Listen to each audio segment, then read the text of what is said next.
Hola, bienvenidas, bienvenidos a un nuevo capítulo del Inversionista Interior, este lugar y el espacio donde conversamos y hablamos sobre la parte humana de las inversiones y del emprendimiento.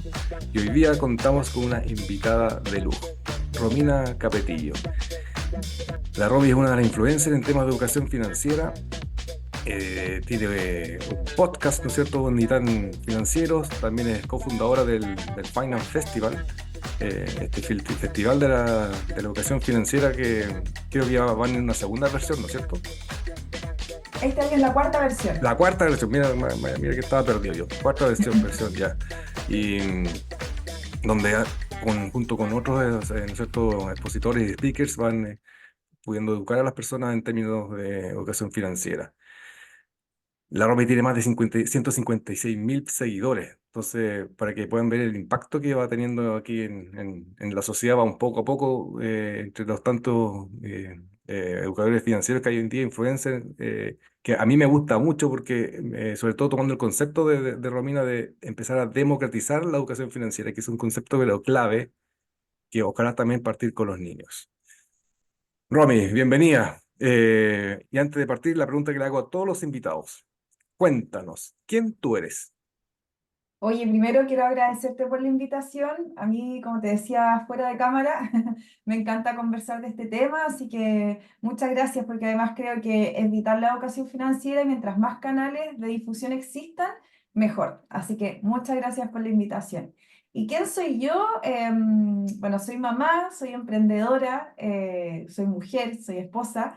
Y llegué a este mundo de la educación financiera por una experiencia personal. Junto a mi marido estuvimos muy endeudados, 40 veces nuestros ingresos en el año Ok, 2015, que fue ahí cuando nosotros tocamos fondo y nos dimos cuenta que la cosa no estaba bien, que teníamos que tomar decisiones importantes, decisiones radicales también. Que ojo, siempre hago este alcance. Mis decisiones radicales, lo que pueden ver en el libro, fue porque yo realmente estaba mal. Eso no quiere decir que todos tengan que tomar las mismas decisiones que yo. Pero bueno, tuvimos que vender nuestro departamento, luego tuvimos que cambiar a nuestras hijas del colegio privado al colegio subvencionado.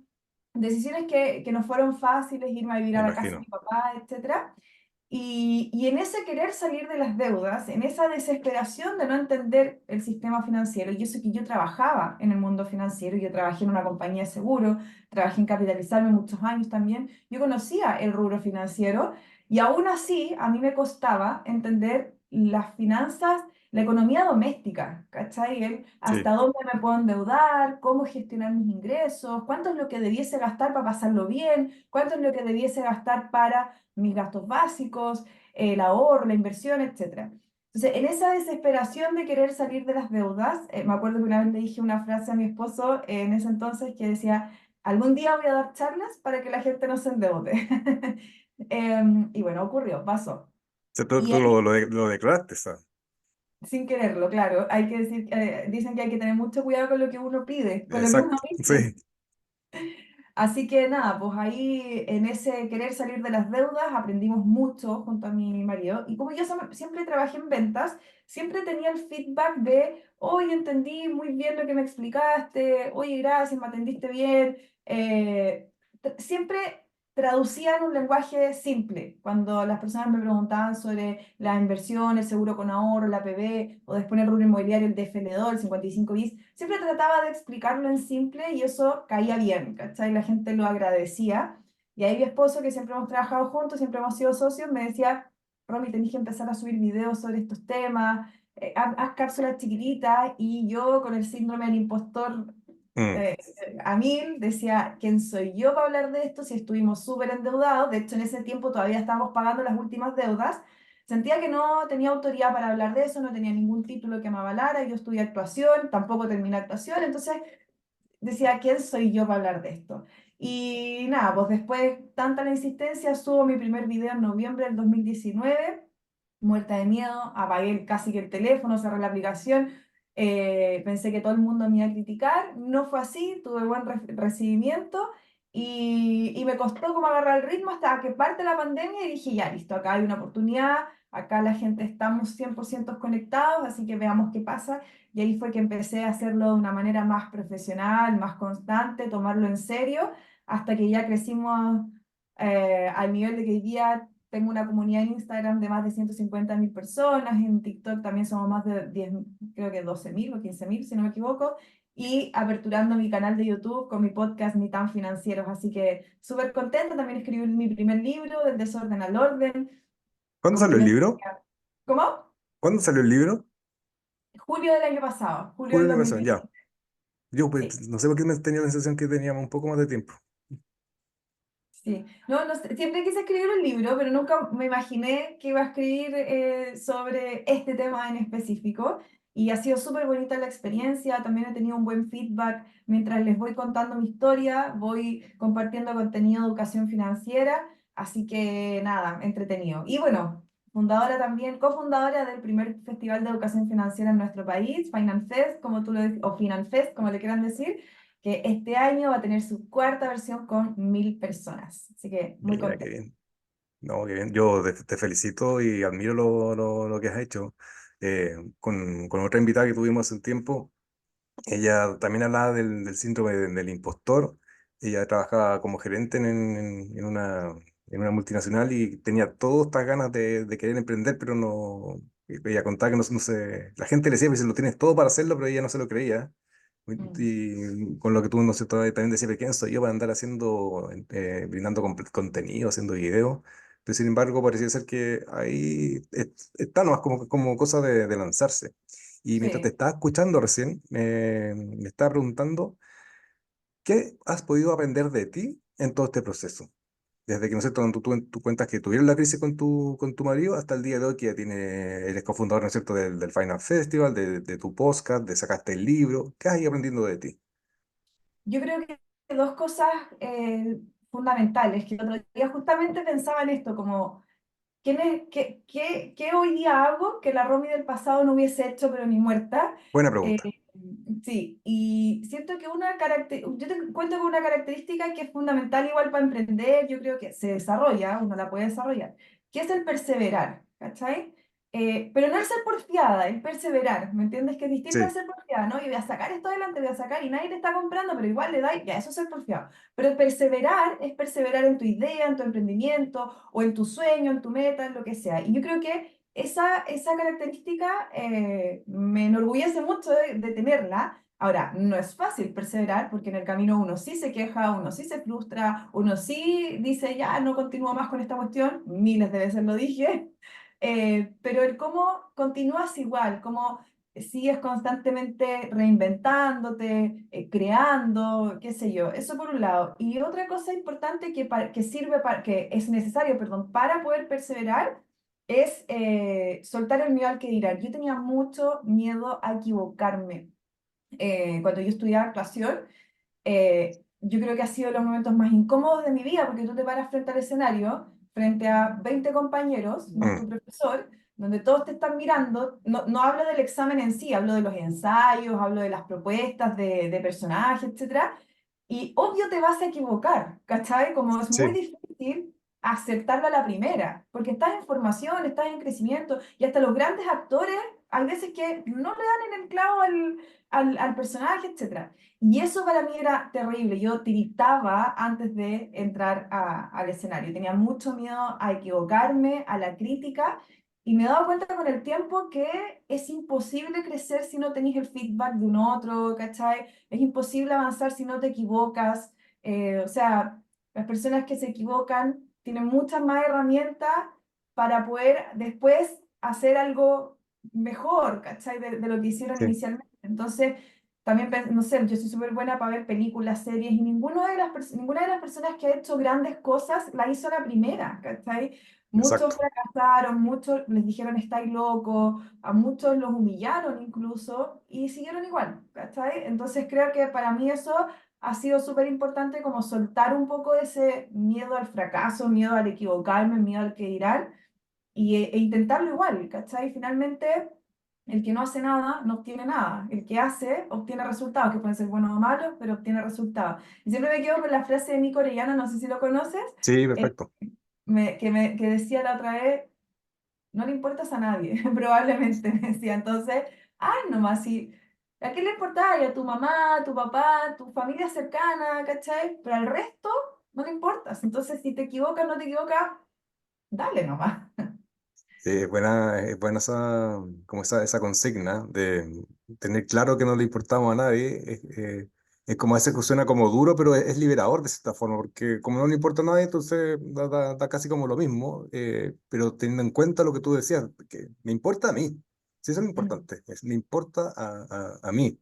Y me gusta lo que tú estás diciendo porque eh, hacía como hacía la pregunta la Romy de antes, la Romy de hoy día, y también me preguntaba, como ejemplo, tú contaste que te costaba mucho el tema de la actuación cuando estabas en la escuela, y como que te daba susto, pero sin embargo, seguramente el haber pasado por ese aprendizaje, algo tomaste que te ha servido, por ejemplo, para lo que haces hoy día, cuando haces las cápsulas.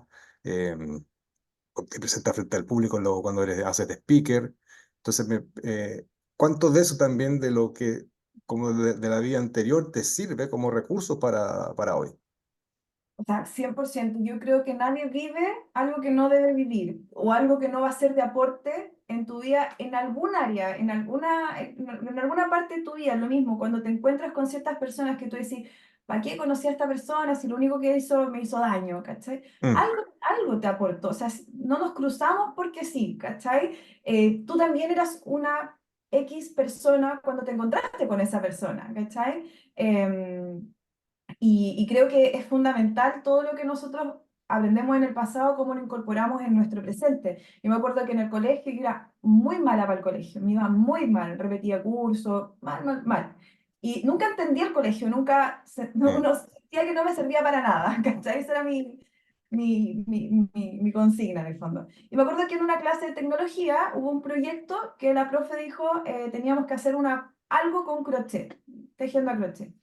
Y ahí aprendí a tejer crochet, me fue bien, no sé, como que no lo pesqué. Y años después, yo tuve una marca de gorros de lana tejidas a crochet por mí, ¿cachai? Y esa marca bueno, me dio de comer muchos años, ¿cachai? Entonces ahí te das cuenta, todo lo que aprendemos, todo lo que vivimos, en algún momento de nuestra vida sí nos sirve. Y es súper entretenido cuando uno empieza a armar el puzzle. Oh, ¿te acordáis de esto? Y mira ahora, ¿cachai? Como, es muy bonito ir armando el puzzle. Y el tema de la actuación, claro, porque como te digo, la actuación, esa incomodidad, salir de tu zona de confort, hacer a alguien que no eres, interpretar a alguien que no eres y hacerlo real, como de carne y hueso, tiene todo ese desafío que hoy día me ayuda mucho también a lo que es comunicar.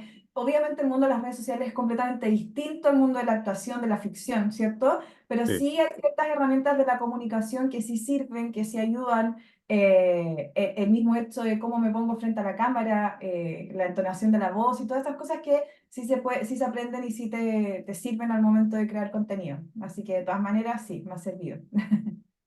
Y claro, el concepto de, como tú decías, que por un lado tenemos nuestro aprendizaje, cada uno ha vivido su propio aprendizaje académico, por llamarlo de alguna forma, en el caso tuyo, ¿cierto? El tema de la actuación.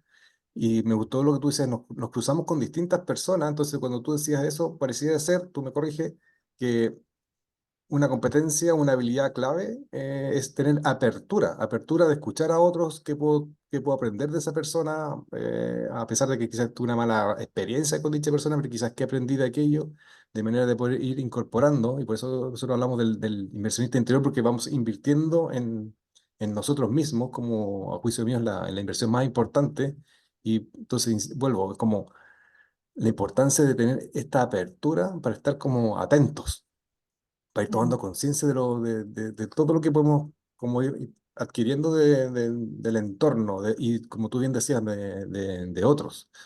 Exacto. Yo a veces discrepo un poco de algunas frases célebres, como por ejemplo, no aceptes críticas constructivas de quien no ha construido nada. Yo creo que como que no estoy tan de acuerdo con eso porque pienso un poco lo que tú decías. Por algo esa persona te increpó, por algo esa persona Correcto. te dijo lo que te dijo. Hay una frase bíblica, un versículo bíblico que dice que, más o menos así, como escucharlo todo y retener lo bueno, que decía Jesús, ¿cachai? Y creo un poco en eso, que en el fondo una persona que no ha construido nada a tus ojos, porque eso también es súper juicioso, ¿quién no ha Correcto, exacto. construido nada? No, ¿de dónde, de qué parte del juicio viene? Hay Mm. muchos directores de cine que nunca han actuado, sin embargo dirigen actores. Entonces, creo que si alguien te dice alguna crítica y que puedes tomar lo bueno de eso y crecer, al único que le sumas a ti. Uno decide con qué se queda. Si me quedo con el hate o me quedo con qué es lo bueno que dijo esa persona que me puede ayudar a mí a crecer. ¿Cachai? Sí, correcto. Sí, estoy de acuerdo. Y no es fácil, ¿no es cierto? No, no es fácil porque estamos acostumbrados que no, como que eh, emocionalmente y algo pasa como en el cuerpo cuando tenemos estas críticas media destructivas, por decirlo de alguna forma, de los haters, como dices tú, es como, y nos pasan cosas corporales y emocionales. Y sin embargo, está, ¿no es cierto?, esta sabiduría de esta frase que tú has dicho de tener, ¿no es cierto?, esta capacidad de elegir, por un lado, cómo me vivo ese comentario, esa crítica, y qué puedo aprender de aquello. Mm. Eh, y de nuevo, como volviendo al inversionista interior, esa creo yo que también es una inversión interior fundamental porque te permite, como tú decías de cierta forma, tener la capacidad de elegir. Y cuando elegimos, se nos abren más posibilidades y a la medida que tenemos más posibilidades nos volvemos más poderosos. Entonces, es interesante lo que tú mencionas, no tenía esa frase bíblica como tú lo mencionas como en la cabeza, pero me gustó harto. Y, ¿no es cierto?, harto que también nos mencionamos acá en el canal con otros invitados de cuando, porque quienes no, la mayoría de las personas que nos siguen están como queriendo aprender a invertir, qué sé yo, y decimos que para poder invertir, primero que nada, hay que ordenar. Entonces, ir como a tu libro. ¿Cuáles serían como los primeros pasos, crees tú, de alguien que quiere empezar a invertir? ¿Qué es lo que primero tendría que hacer? Por un lado, no sé, entiendo que es ordenarse, pero ¿cómo lo ves tú? Yo creo que, bueno, yo siempre hablo de las etapas financieras de cada persona. Cada ser humano está en distintas etapas Sí, financieras. absolutamente. Puede ser que estés saliendo las deudas, puede ser que estás recién ordenándote, puede ser que no tienes idea cómo invertir, pero ya tienes ahorros, etcétera. Evidentemente, si estás sobreendeudado es básicamente tienes un nivel de deuda tal que no te permite ni siquiera cubrir tus gastos básicos. Eso ya estamos hablando de un sobreendeudamiento como yo, que yo ganaba 100 y gastaba 150 entre deudas y cosas.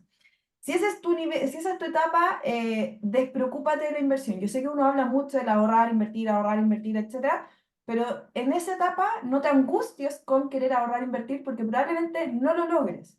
Entonces, si te enfocas en ahorrar, invertir en esa etapa, va a ser súper frustrante.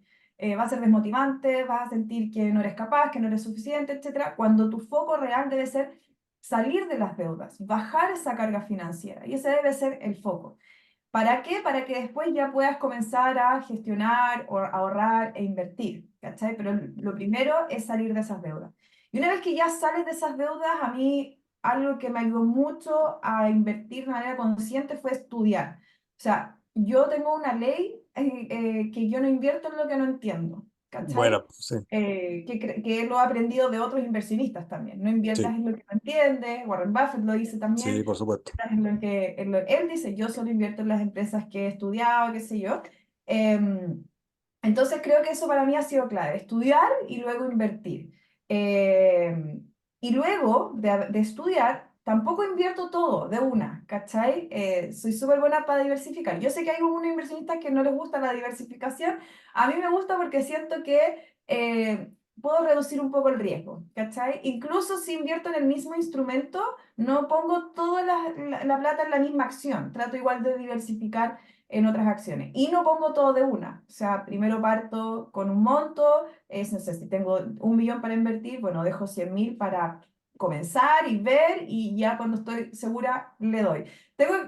Yo he ido trabajando mi perfil como inversionista, partí muy conservadora en un fondo mutuo conservador, eso era lo que tenía yo, con 13.000 pesos, y poco a poco he ido desarrollando mi tolerancia al riesgo. Hoy día ya soy mucho más arriesgada porque sé que cuando es plata a futuro, a largo plazo, sobre 5 o 10 años, la arriesgo nomás, ¿cachai?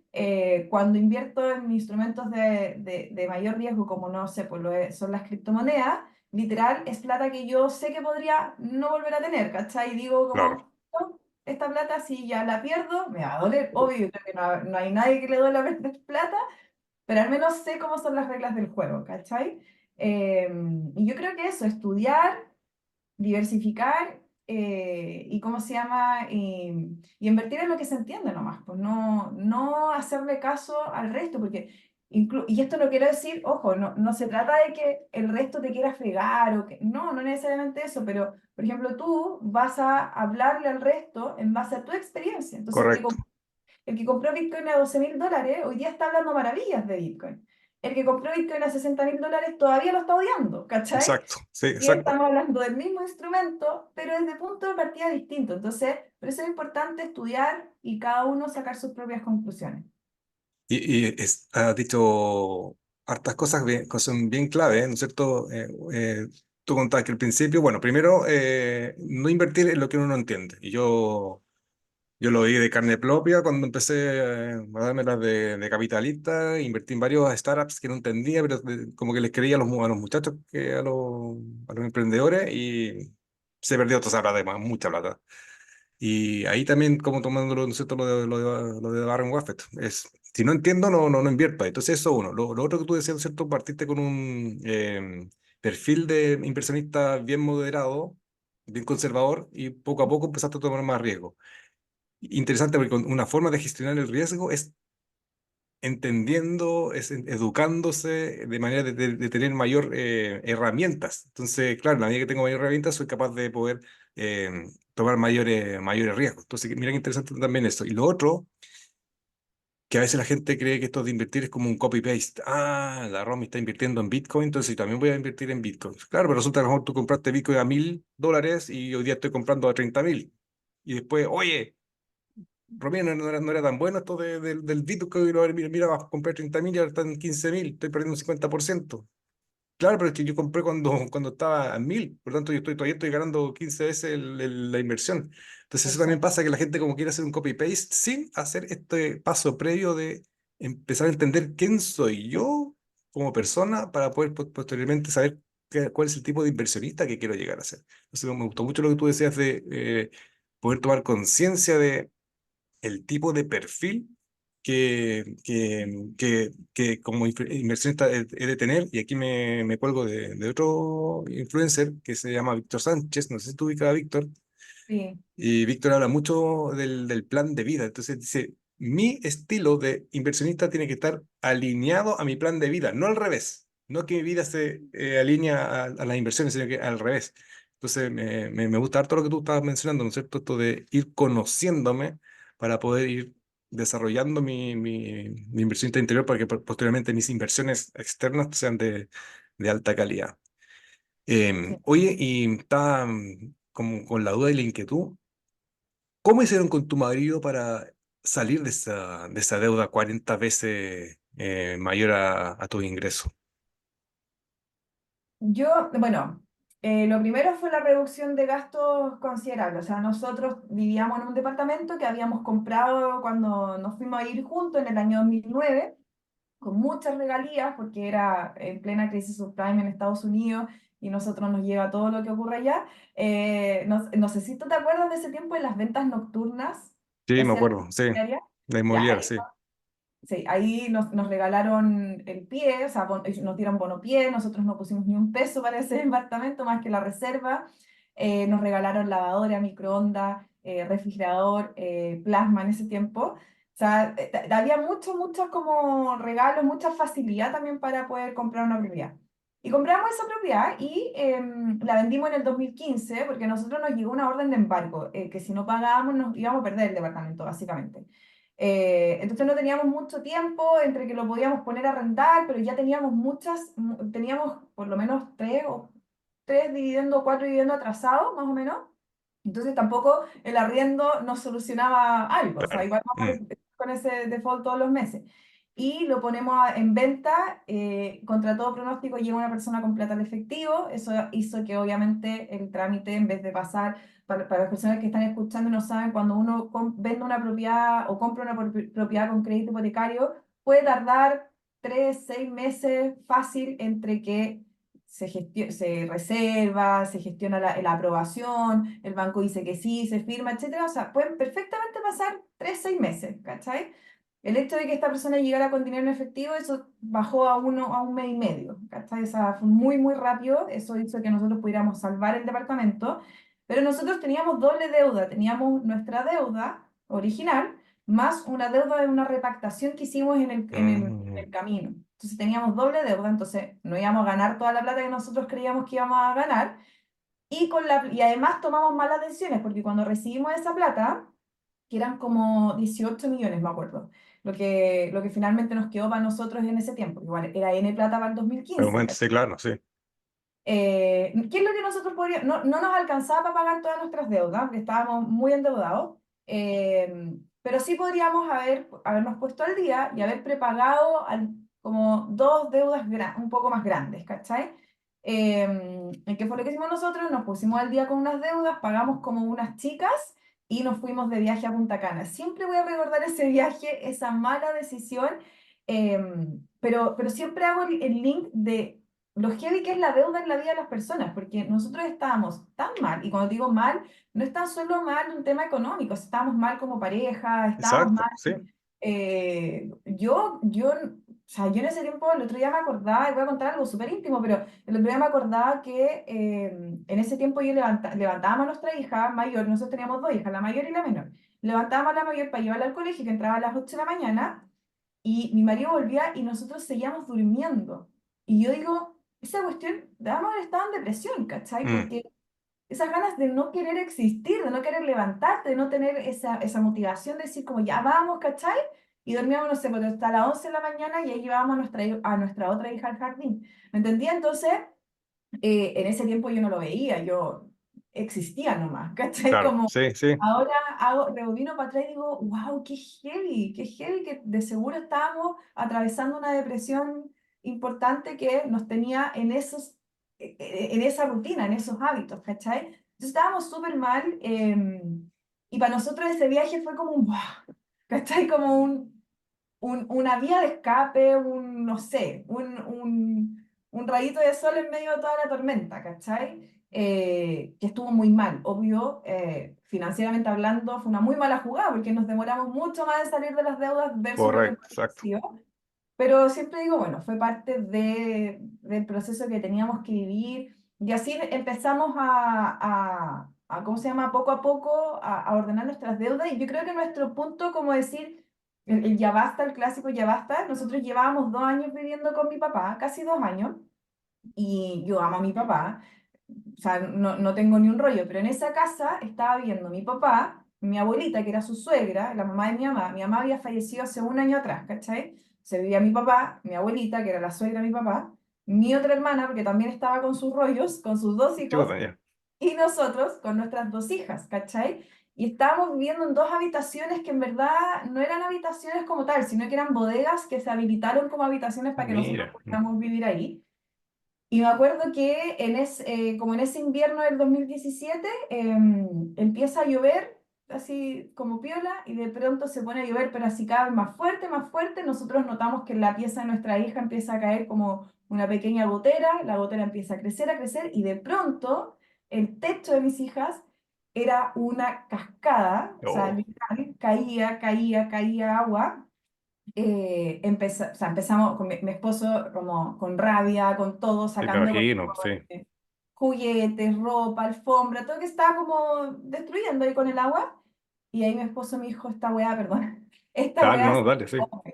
esta weá se acabó, nos vamos a arrendar un departamento. Y yo así, ¿cómo vamos a arrendar un departamento? Si él y yo estábamos en Dicom, él y yo trabajábamos en Capitalizarme con boleta honorario, o sea, éramos cero el candidato ideal para arrendar una propiedad.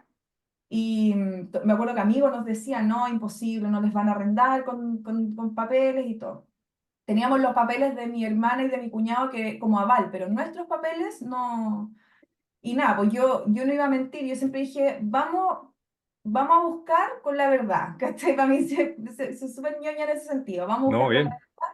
Yo al dueño del departamento le vamos a decir, le vamos a mostrar nuestra documentación y si nos quiere arrendar, bacán. Y así, obvio, nos dijeron como 5, 8 no, hasta que llegamos al departamento de una persona que nos dijo que sí.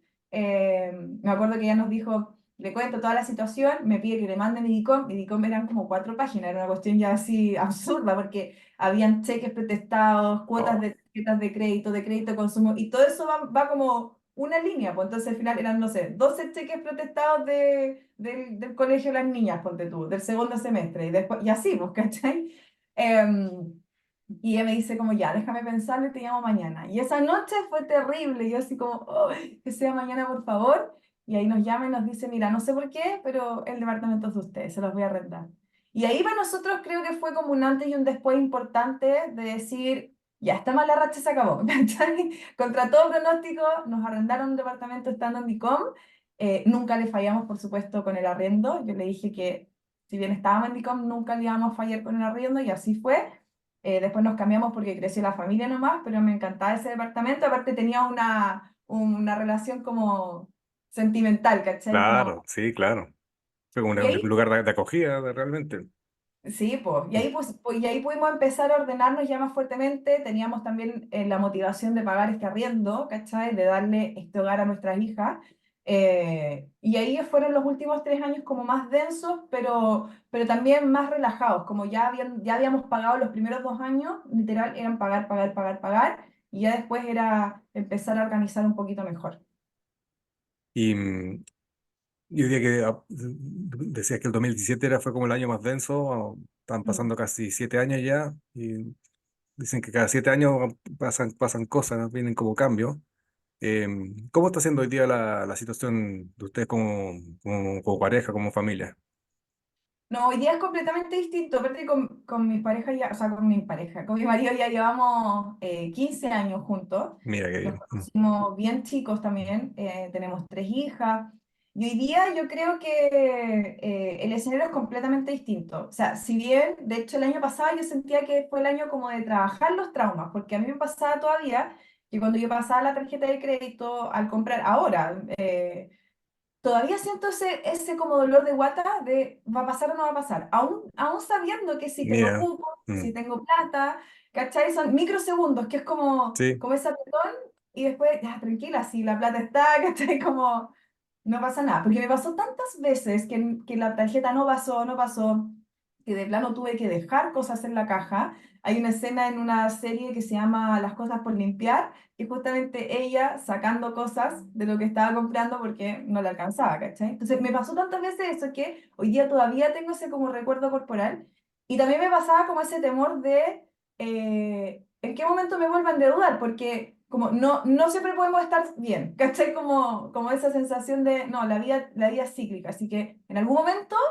va a volver a pasar. Y la verdad es que entendí que no, porque en estos años hemos ido construyendo unas finanzas mucho más estables, mucho más robustas, contamos con inversiones, contamos con ahorros, tenemos un trabajo que si bien soy emprendedora, o sea, no, todos los meses un mes nuevo, un mes correcto. diferente, sí hemos aprendido a hacer una estructura de negocio rentable que funciona, ¿cachai? Entonces creo que eso ha sido fundamental para, bueno, la educación financiera, siempre lo digo, a mí me cambió la vida, ¿cachai? Pasé de ser una mujer avergonzada, una mujer que andaba irritada, que tenía un mal matrimonio, ¿cachai? Que vivía angustiada, a una mujer que hoy día disfruta lo que hace, que tenemos una relación mucho más sólida, o sea, evidentemente nuestra relación es mucho más sólida hoy día de lo que vivimos antes, pero creo que fue justamente porque logramos atravesar ese desafío también, ¿cachai? No, bien, sí. Y me gusta el concepto que tú mencionaste recién, trabajar los traumas, y estos traumas nosotros que están en el cuerpo. Hay un autor, no sé si tú lo conoces, se llama Ay, sí, creo que lo John Goetz. John Goetz fue casi 25 años gestor de inversión en Wall Street y en Londres. Y él se renuncia y se vuelve a la universidad y estudia neurociencia. Y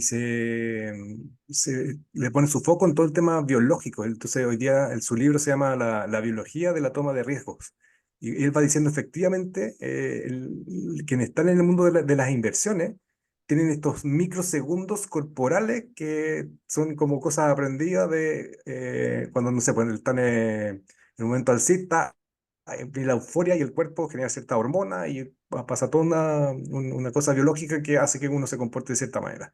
Al revés, cuando está en el mercado bajista y los crash, la biología actúa de otra manera que hace que el cuerpo genere otro tipo de hormona y qué sé yo, y por tanto hace que el cuerpo se comporta de cierta manera y van generando estas cosas como traumas. Me gusta lo que tú decías que, uy, voy a pasar la tarjeta de crédito y el cuerpo tiene ese aprendizaje que está, ¿no es cierto?, ahí incorporado que, y como un microsegundo que tú decías, se te aprieta el estómago, la guata, y me gusta lo que tú mencionas porque es muy, muy, muy loable y admirable de lo que tú dices, de, ¿sabes qué? Me pasa esto todavía, a pesar de que yo sigo enseñando esto, pero todavía me pasa y lo encuentro interesante porque te vuelves consciente de aquello y al ser consciente tú lo puedes trabajar. Entonces, trabajo del trauma. Lo encuentro súper importante, es como que bueno que me lo mencionas porque podría ser un tema a conversar después ya eh, en otro capítulo, qué sé yo, de poder trabajar dichos traumas porque si no se trabajan van a estar ahí, pues, van a estar ahí como de cierta manera nos van a tirar en algún momento de vuelta. Entonces, hoy se nos pasa rápido el tiempo. Como para ir cerrando, ¿cómo tú le estás enseñando hoy día a tus hijas a educarse financieramente? Que creo también es fundamental hoy día en los niños. Sí, es fundamental, pero tampoco hay que, trato de no abrumarlas mucho, porque Ya, evidentemente sí, escuchan harto del tema acá en la casa.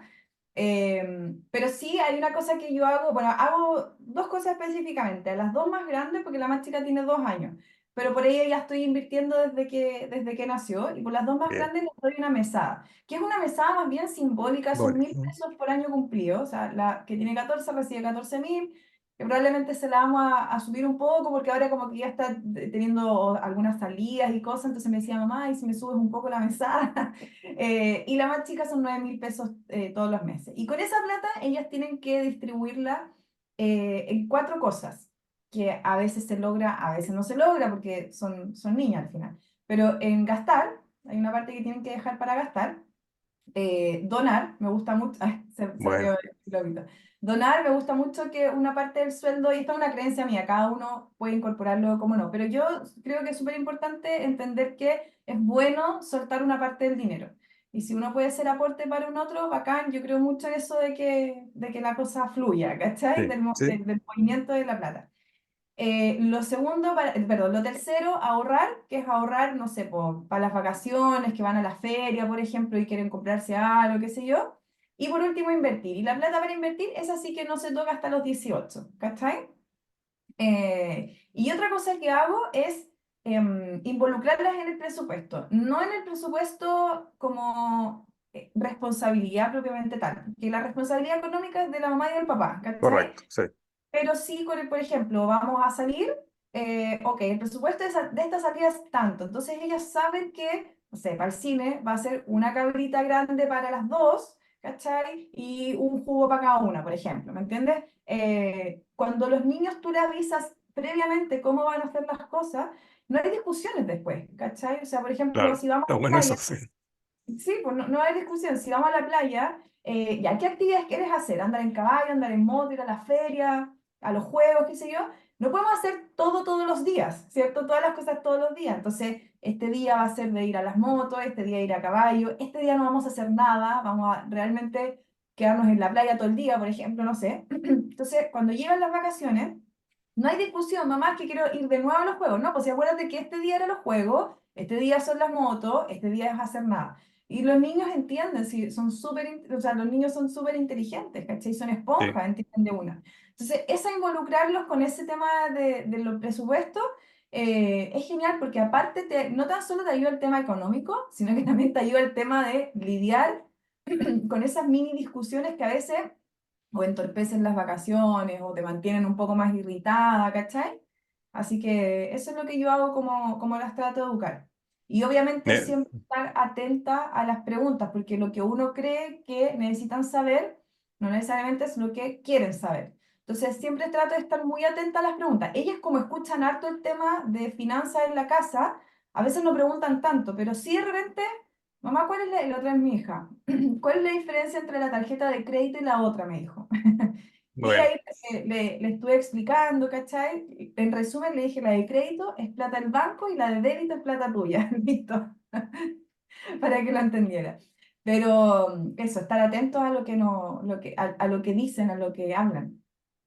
y así como en resumen de lo que tú has contado, que me gusta harto la forma que le están enseñando a las niñas, es que van tomando conciencia. Entonces, el día de mañana me imagino que pues cada una tendrá su estilo, ¿no es cierto? Su perfil, qué sé yo, pero ya tienen conciencia de la importancia, ¿no es cierto?, de ver un presupuesto, cómo gestionar el presupuesto, qué se puede hacer con un presupuesto.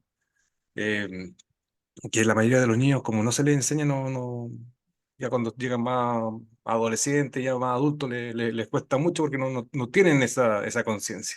Entonces, te felicito por lo que están haciendo, porque insisto, el tomar conciencia de las cosas es como el paso número uno. No puedo trabajar de lo cual no soy consciente.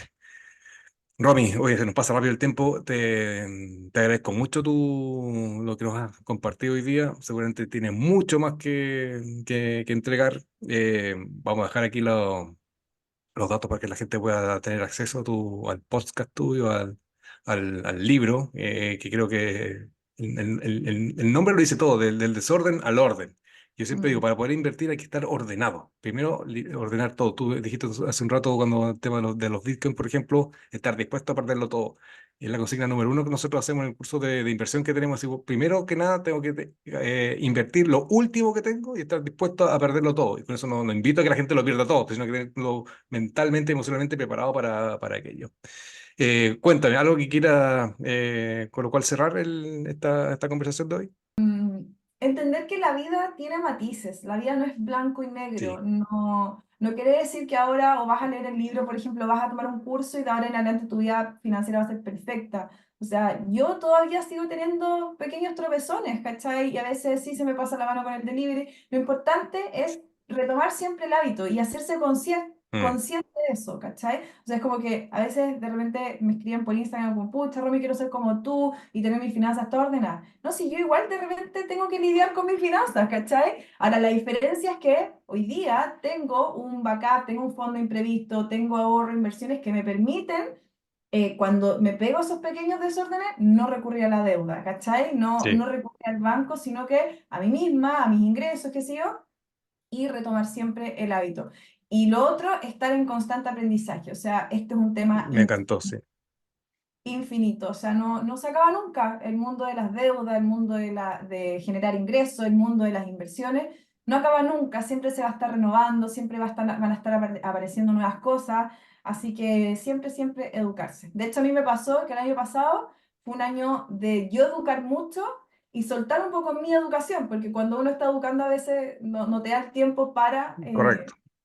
tú educarte. Así que este año me propuse que sea un año más de educación también para mí. No, perfecto, bien, te felicito, no, te felicito. Me gusta harto la forma como en familia están llevando el tema de la finanza y la educación financiera y lo que tú dices, ¿no es cierto? Estamos siempre en un constante aprendizaje y con esto cierro. Y siempre insisto, parece ser que el aprendizaje número uno es el que hago en mí mismo para posteriormente los otros vengan por añadidura. Romy, te agradezco que a todos recordarles que nos puedan suscribirse al canal y estén atentos a los próximos capítulos. Que estén muy bien. Chao, chao. Chao, Romy. Chao.